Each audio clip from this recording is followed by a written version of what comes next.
Well, welcome to the Frankly Fukuyama YouTube channel. So today I'm really happy to be talking to Timothy Garton Ash, who has written a new book just published in North America called Homelands. It's really a history of Europe interspersed with a personal history.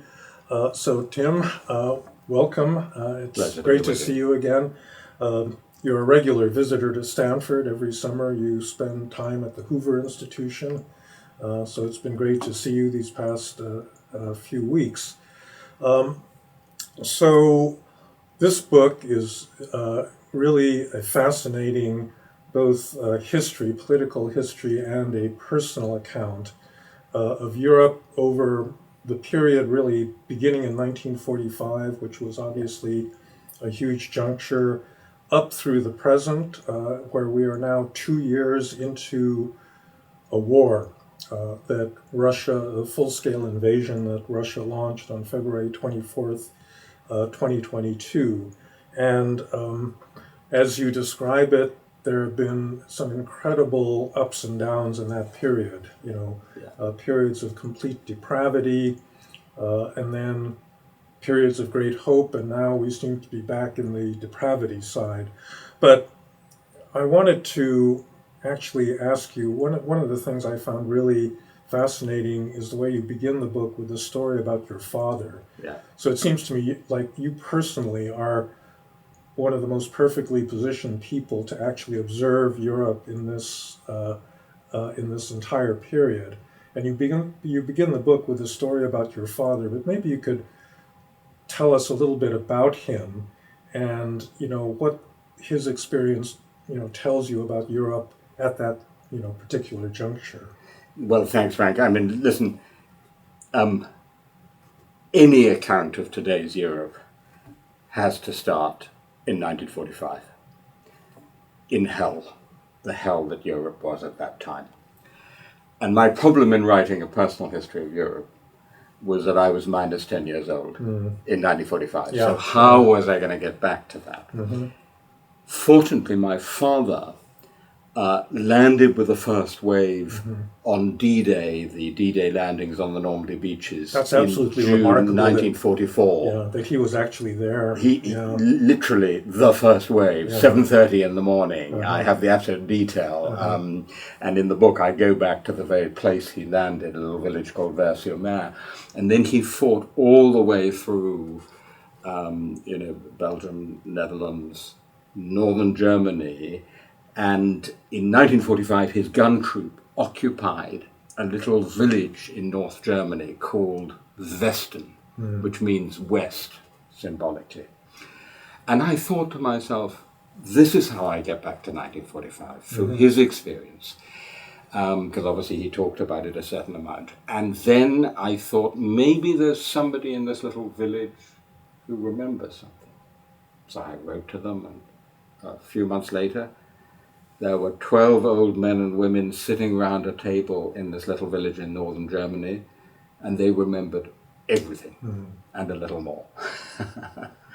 He came at 4:30 in the afternoon, the Englishman, the Tommy, and they remembered the liberation through the British, but they also remembered the slave laborers from Eastern Europe, because there was a weapons factory just nearby, actually a chemical weapons factory, so there were a lot of slave laborers from all over Europe there.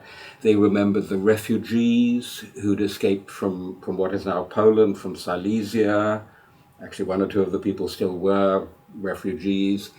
The people who'd escaped the bombing of Hamburg. So you had, and nearby was Bergen-Belsen.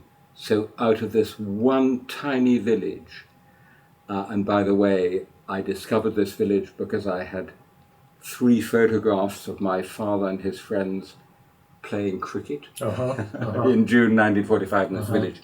This one little vignette, I opened up the whole experience of Europe in 1945. All Europe was there. And of course, as you very well know, the first commandment of Europe ever since has been never again. Never again to descend to that hell of war and genocide. So then it happens again in former Yugoslavia, and Europe again says never again. And then on the 24th of February 2022, it happens again on a scale not seen since 1945. So in a way that I totally didn't anticipate when I started writing this book about 5 years ago, the story is bookended by the end of a large war in Europe in 1945 and the beginning of the largest war in Europe since 1945. Right. One of the things that's remarkable about the 1945 account is just I think that when most Americans and Europeans think about Europe prior to the Russian invasion, it's a very peaceful, and actually so peaceful that it's a boring place. The European Union is not something that it excites a lot of, Well, great achievement. Yeah, great achievement. Yeah. But you remind people of just what a horrible place Europe was at the beginning of this period, that Europe was the place that produced, unprecedented levels of human suffering and savagery of a sort that is scarcely imaginable today. Absolutely. So we always love to talk about European civilization. We're more reluctant to talk about European barbarism. But what we had was European barbarism, and it was barbarism done by Europeans, to other Europeans, and in Europe's name, interestingly enough. I always liked the title of Mark Marzowa's book about Europe in the 20th century, Dark Continent. So he takes the title that 19th century Europeans applied to Africa and applies it to Europe itself. Then people talked about year zero in 1945, where you start from scratch. And one thing I say in the book is that in Europe, zero is a recurring number. Because actually for East Europeans, I've never forgotten walking up a street in East Berlin and the day after the Berlin Wall came down and meeting a young, very excited East German who told me he'd just seen a handwritten poster which said, "Only today is the war really over." And there's a deep sense in which that is true. Only in 1989 was the war over for everyone living behind the Iron Curtain. But then, of course, we almost immediately plunge into the wars in former Yugoslavia. And then you have another year zero. And now year zero for Ukraine will be, who knows, 2024, 25, 26. So I guess the question is, is there an underlying reality? Is Europe somehow fated to be this place of barbarism such that period between 1945 and 2022 was just a passing, lucky period? Or, is it the conflict that's the anomaly, or is it simply impossible to say? What an interesting question, Frank. In a way, the most anomalous period is surely what I call the post-wall period. So Tony Judt famously wrote about the post-war period. I say there's a post-wall period which goes from the fall of the Berlin Wall on the 9th of November 1989 to the 24th of February 2022, in which Europeans, despite the wars in former Yugoslavia, succumbed to the illusion that we were well on our way to Immanuel Kant's perpetual peace. And that, I think, does look anomalous.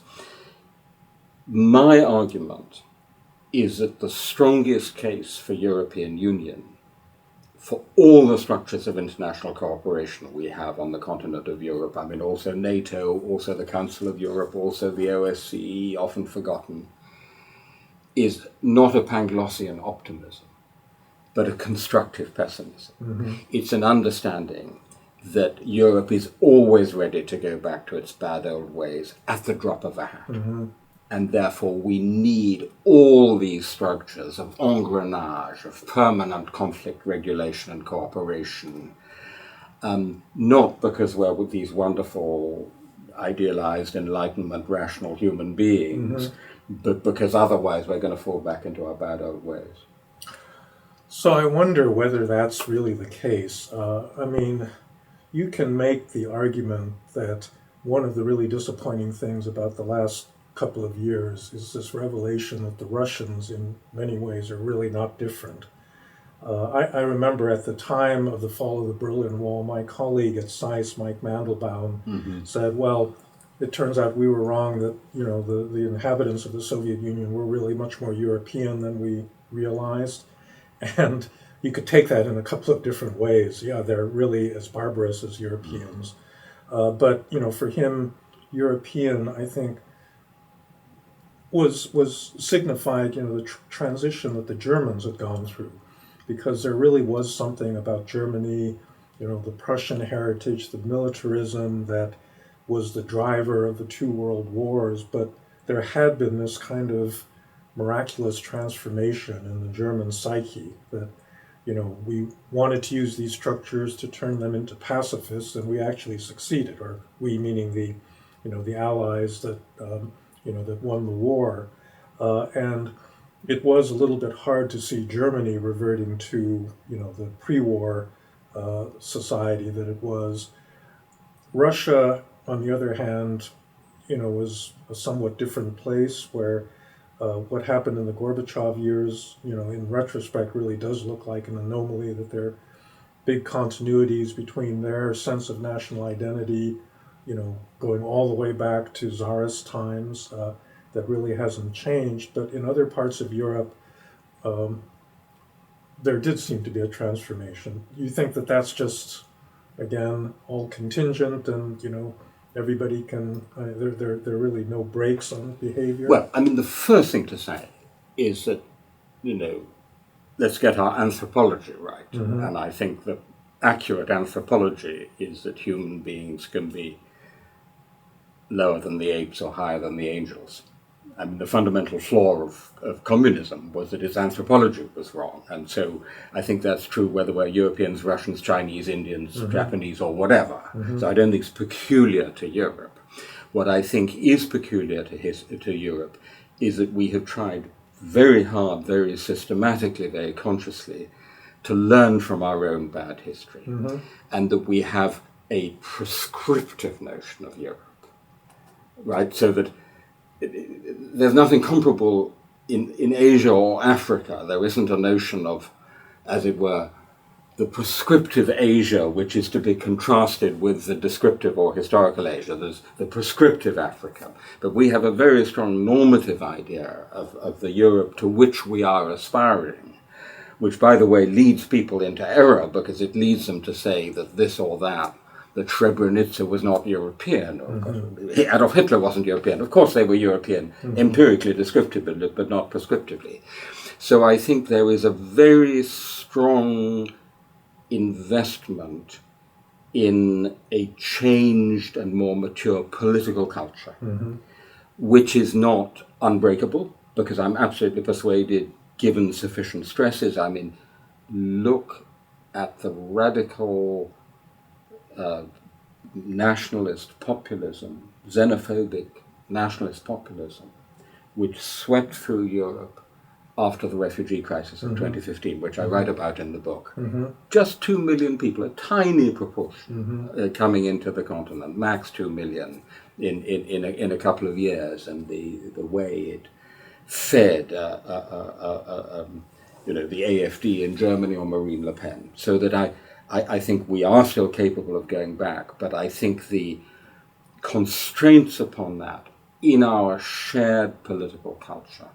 This is why Brexit rarely stands out. Of course, an incredibly painful experience for me as an English European, because what you do find in the rest of Europe is, for all our differences, for all we don't necessarily get along with our neighbours or other European nations, in fact maybe hate their guts, there is this fundamental commitment to trying to stick together and make a better Europe. And that, seems to me, is one of the unique features of Europe. Yeah, and I guess the question is whether that's institutional or cultural. I suppose it could be both. So exactly so. I mean, institutions institute norms. Institutions cultivate what Andrew Schoenfield called the habits of cooperation. And I think in the European case, and after all, The European Union, founded in 1957, is now older than many of the states in Europe. Mm-hmm. I mean, it's quite an old political community, and I think those habits of cooperation have been reinforced and, in a sense, instantiated Mm-hmm. in the institutions.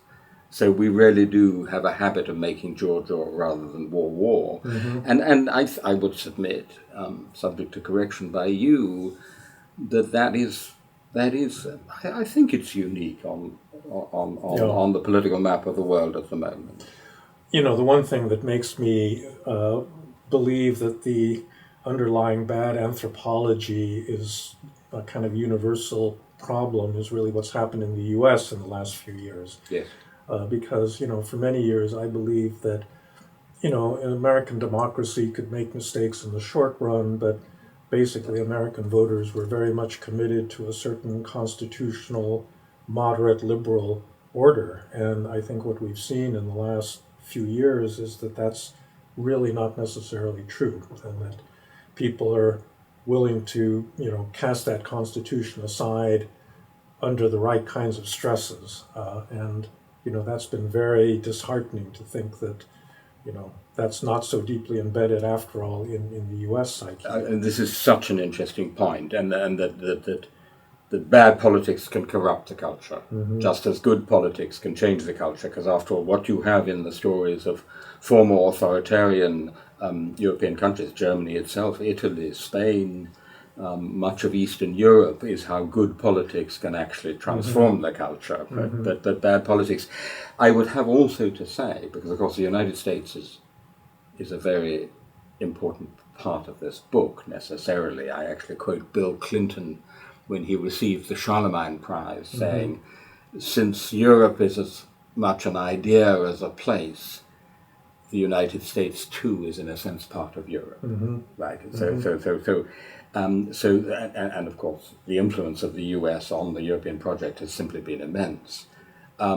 So that I think for many Europeans this has been a really shocking experience. When I started coming regularly to Stanford, 1999, for many of us, American politics and society was still somehow a model, right? I mean, you know, like over there in Hoover, there's a poster from the Polish semi-free election on the 4th of June, 1989. What does it show? Gary Cooper in high noon with a Solidarność badge, and all it says is high noon, the 4th of June. So we have this really positive image of American politics and society. I think you'd have to go a long way to find a European now who thought that either American politics or American society, with the inequality, the poverty, the gun violence particularly, is any kind of a model. American business, maybe. American tech, maybe. Aspects of American culture, maybe. American universities, certainly. But not American politics and society. Yeah. Now, maybe we can talk a little bit more, bring the discussion closer to the present about the unraveling, because in the last part of the book you talk about this period of polycrisis where Europe is hit by a lot of these exogenous shocks. Sometimes they're endogenous, but you know, we want to trace the sources of this unraveling of the kind of peaceful Europe that managed to get through the oil crisis and all of the different things that had happened prior to the, you know, especially the second decade of the 21st century. So maybe you could recount a little bit of, you know, why you think that formula that had seemed to be so stable began to unravel. Yeah. So, I mean, just to give the, as it were, the periodization, which I think is important to understand, when I started traveling to Europe as a very young man in the early 1970s, most Europeans were still living under dictatorships. We did the figures for the book. 389 million Europeans living under dictatorships, 289 million in democracies. Spain, Portugal, Greece, still dictatorships. And starting in the 1974, essentially, you have this ascending upward curve of the spread of freedom, the spread of democracy, Southern Europe, East Central Europe, Southeastern Europe, the Baltic states, to Ukraine. This is the third wave, fourth wave. in that, but I mean, in the specific European story, it is actually a pretty much continuous upward curve. And of course, an unprecedented enlargement of the geopolitical West, EU and NATO. I mean, Estonia, a state that did not exist on the political map of Europe in 1989, now a prosperous liberal democracy in the EU and NATO, extraordinary.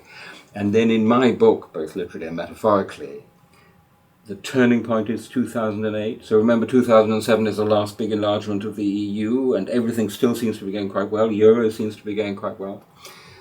2008, the combination of the global financial crisis and Putin's seizure of Abkhazia and South Ossetia and Georgia. And from that time forward, you have this cascade of crises: Eurozone crisis, refugee crisis, Ukraine 2014, Brexit, Trump, populism in all parts of Europe. It just all the way down to the 24th of February 2022. So that's the kind of basic fat pattern. And so the question is, what explains this, what I call the downward turn into the cascade of crises?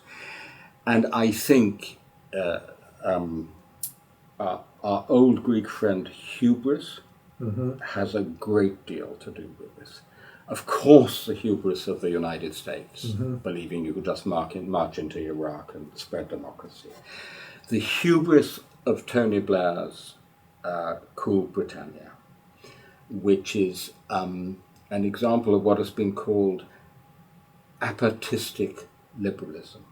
The liberalism of continuous opening all fronts, opening your economy, opening your financial system, opening your borders, opening your culture, not recognize it that there's going to be a pushback to that. The hubris of the Eurozone, the hubris of the European Union itself, which at that time, as you remember, believed that it was a model of transnational or supranational governance that the rest of the world simply had to follow. The hubris of a globalized, financialized capitalism, which I don't use the term neoliberalism.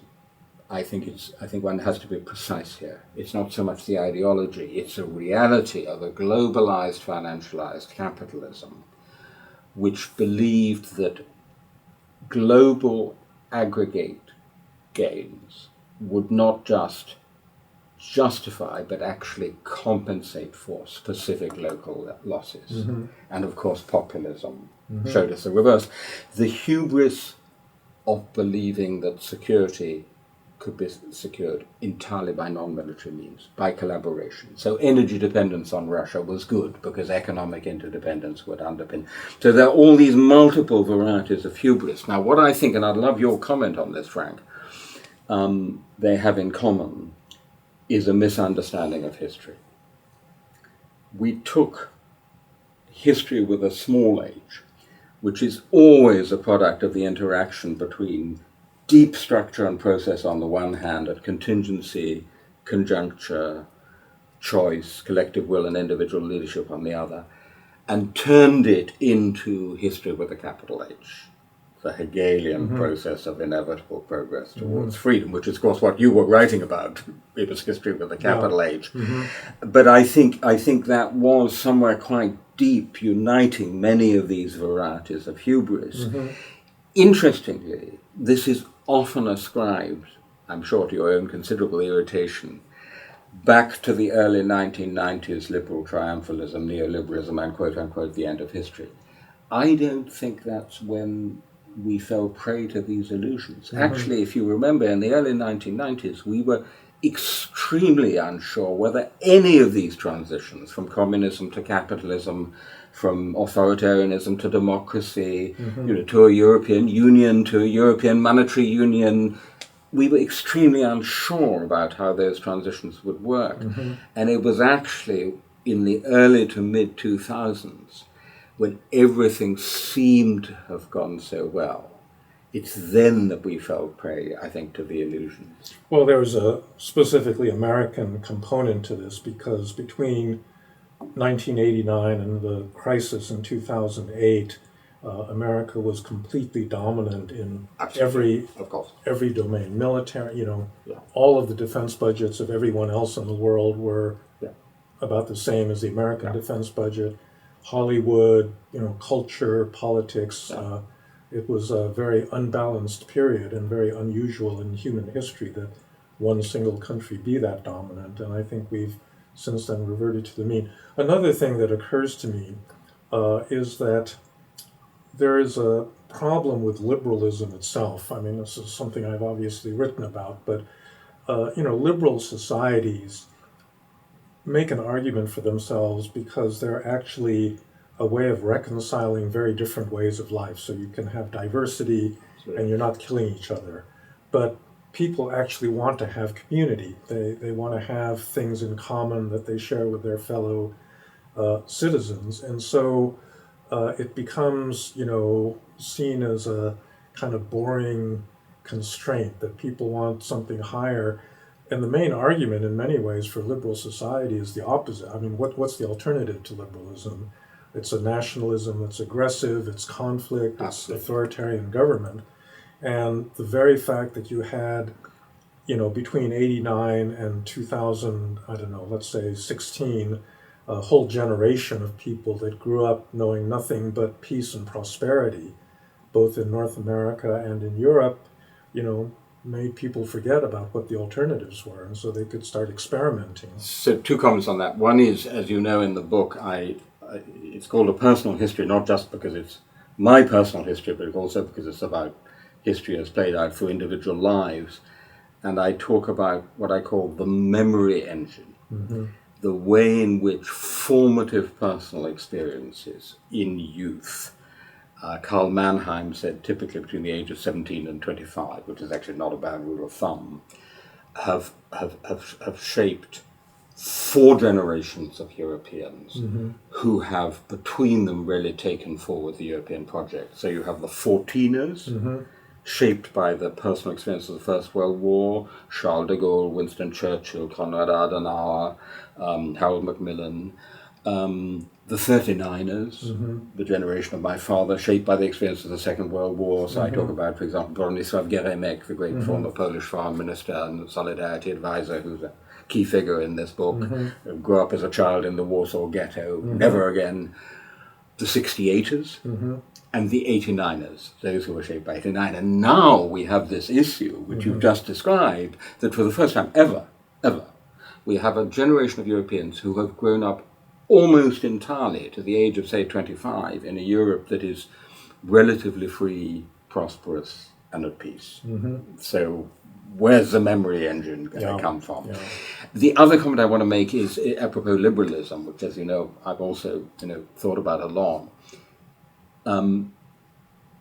Pierre Asner, the wonderful French thinker on international relations, old friend of mine, mutual friend, one of my favorite thinkers on the planet, Raymond Aron's favorite pupil, wrote a wonderful piece very early, I think 1991, in which he said, as we celebrate the triumph of universality and liberty, we must not forget the yearnings that have given us both socialism and fascism.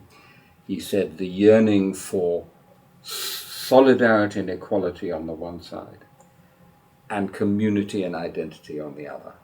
And for me, that is such a brilliant, those 2 pairings. So you just mentioned community and identity, which is clearly a yearning that the liberal, rational elite project of the European Union in particular didn't satisfy.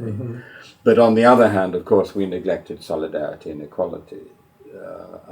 And I think if you look at all the populisms that have been plaguing Europe and, of course, the United States, it's a mixture of deficits on the community and identity side, broadly speaking cultural, and the solidarity and equality side, so broadly speaking socioeconomic. Yeah, that's in a way it's a depressing thought, because it means that we're kind of trapped in this pendulum oscillation between community that then leads to conflict and violence, that then reminds people of the need for universal values, and a liberal order that then gets forgotten in the next generation. Yes, but I think it's sort of like the Karl Polanyi double movement in a way, isn't it? Yeah. But I think I think part of that is perhaps simply how history is going to unfold, and so I'm sure now. I mean, a student in Göttingen said to me the other day, when I was talking about those different generations, she said, do you think there'll be a generation of 22ers? Those whose memory engine is fueled by the experience of the largest war in Europe. So that would be an example of the double movement. But on the other hand, I think there were specific mistakes that we, and it's also a book of self-criticism, as a liberal European, that we liberal Europeans made. And one of them was to spend all our time talking about the international community and about Europe, and leaving the nation effectively to the right. I think it's really important that we embrace liberal patriotism. It's one of the things I like about Emmanuel Macron, that he's en même temps. He says it's not Europe or the nation, it's Europe and the nation. So I think there are things we can do to strengthen the community element within a liberal frame. Yeah, it's hard though, because liberal societies, because they're diverse, simply never have the kinds of shared experience. And it's a bigger problem in the United States than it is in Europe, because the French and the Italians will always have their distinct cuisine and language and, very strong historical sense. Americans really don't have that, the common things that they share. But you have the Constitution, the flag. Well, yeah, so it's and it's school. Verfassungspatriotismus, Yes, right, of Habermas, but that always struck me as necessarily rather thin. And what we're seeing right now is that we can't even agree on what the Constitution means. I mean, the left and the right in the United States have completely different understandings of that order. So if I may, Frank, I think it's really interesting because you and I over many years have talked about, the problems of politics in Britain and the United States.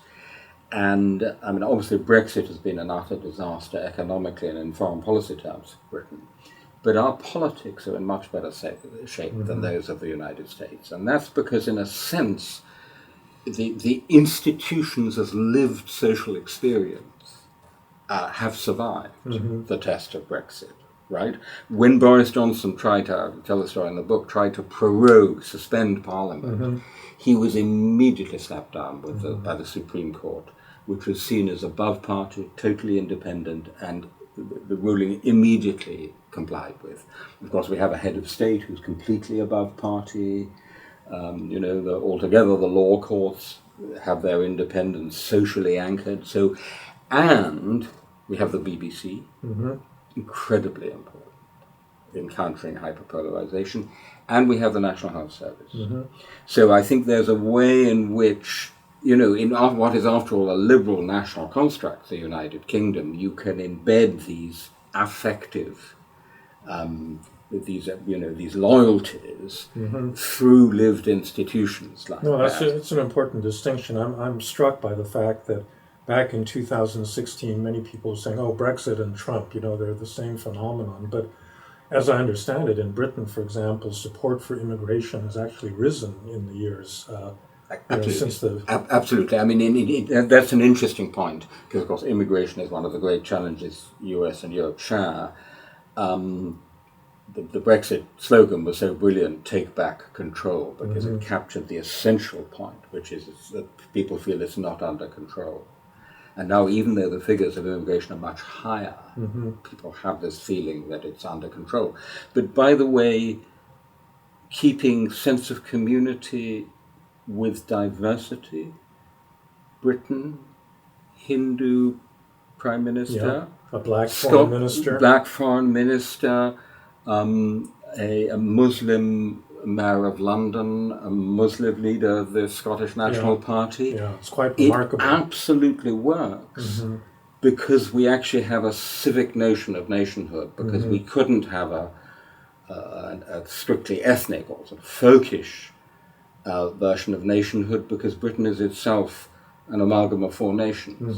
The English, the Welsh, the Scots, and the Irish. So it had to be a civic sense of nationhood. So actually, that's one respect in which I think Britain is still working. And there's a long line of thinking about America that said we do have this civic sense of nationhood. Yeah. But it's been much more fragile than I would have expected.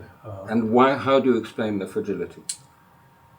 Well, it's very hard to say. I think that, one of the issues that continues to be differentiate the United States is the race question. Yeah. It's something that when Obama was elected, we thought we were in this post-racial society, that really all of those demons had been finally laid to rest. And little did we know that actually his election would trigger those demons back into life. Yeah.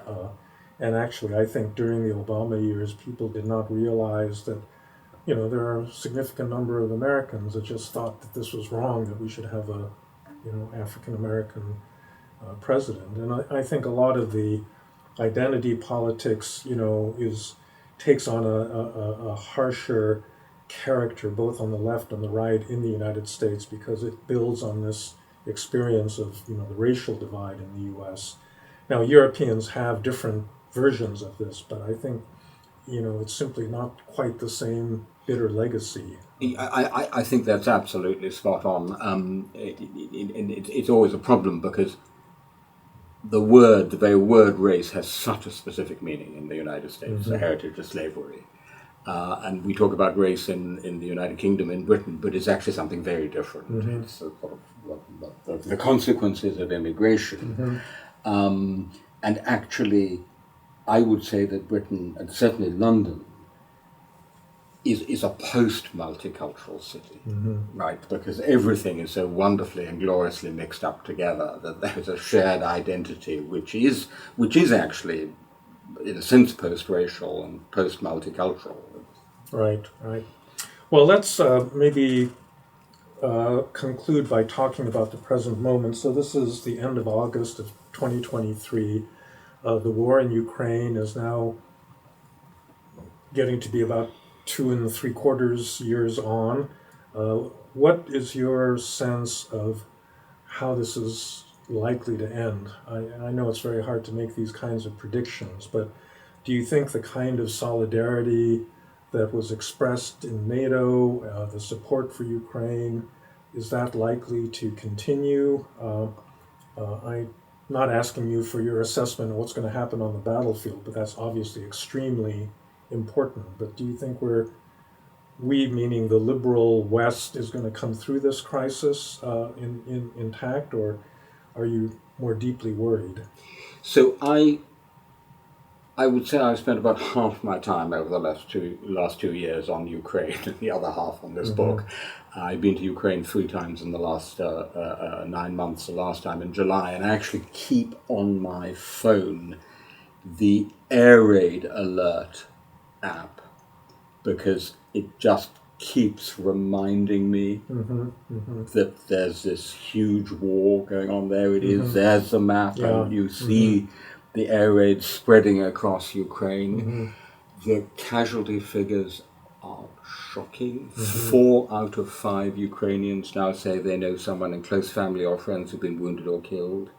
The New York Times had a piece the other day giving the American estimates, which say that this country of 40 million in a year and a half has had more war dead than the United States in the nearly 2 decades of its involvement in Vietnam. So the scale of this and the level of suffering, I was very struck in July how people kept saying, our people are getting killed. So it really is huge. I think that after quite a shaky start, if you look, for example, at the German debate, which I was very much involved in, European support is now quite solid. Europe has essentially, apart from Viktor Orban, there's a problem with public opinion in Slovakia and Bulgaria and Greece, but fundamentally, Europe is solid and will remain, and has made this remarkable commitment that Ukraine is now a candidate for membership of the EU, and negotiations will probably start next year. But of course, militarily, everything depends on the United States. And so by far my biggest concern about the West in relation to Ukraine is actually no longer about Europe. It's about the United States. Public opinion polling, less than 50% of Americans are now saying they support substantial further military aid to Ukraine. You look at the sort of budget debates, and above all, the re-election of Donald Trump would be a catastrophe for Ukraine. And I'm afraid that Vladimir Putin... Catastrophe for the U.S. as well. And for all of us, I mean, that is true, but since specifically for Ukraine, I mean, it would be an Certainly. Existential catastrophe, because then it's very hard to see how they could regain the roughly 1/5 of their territory that is now occupied by Russia. And I think it's plausible to think that that Vladimir Putin thinks he can hang in there until the next US election and hope for that outcome. So that is actually my biggest worry. And therefore I do worry that Ukraine won't be able to do what I think it should do, which is to regain its sovereign territory. A victory for Ukraine, a defeat for Putin's Russia.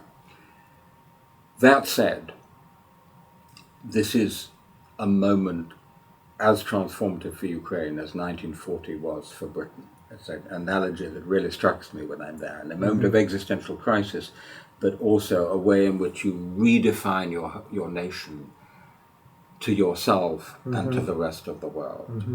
So that even if the war drags on, and even if at the end of the day there's some loss of territory, there is a European, liberal, democratic, Western future for Ukraine there, which frankly wasn't there before the 24th of February 2022. Right. So it's one of those great, Heraclitus' war is the father of all things. It's one of those great ironies that it brings this tragic cost, but it also opens this extraordinary historic opportunity. Yeah. Well, our center, the Center on Democracy, Development, and the Rule of Law, has been supporting these programs in Ukraine really since 2014.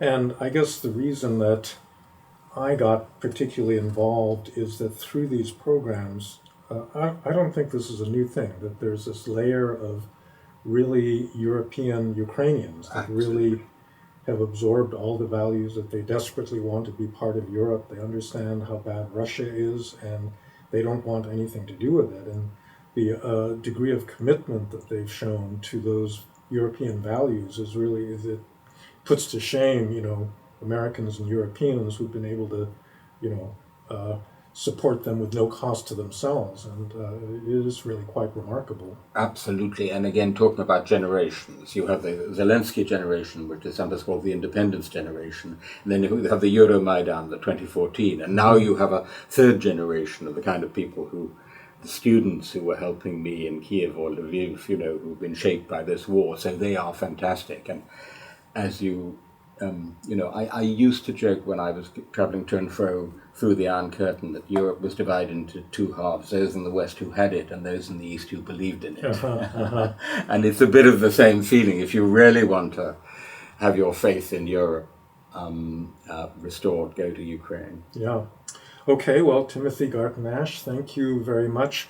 I would say that with this book, you're a little bit, I don't know whether it's Forrest Gump or Zelig or one of these people, but you managed to show up at all of these historical moments happening. You're talking to Helmut Kohl, at the moment that the wall is coming down, or, all of these historical figures that have played such a role in the development of Europe over several decades. But unlike Forrest Gump, not by accident.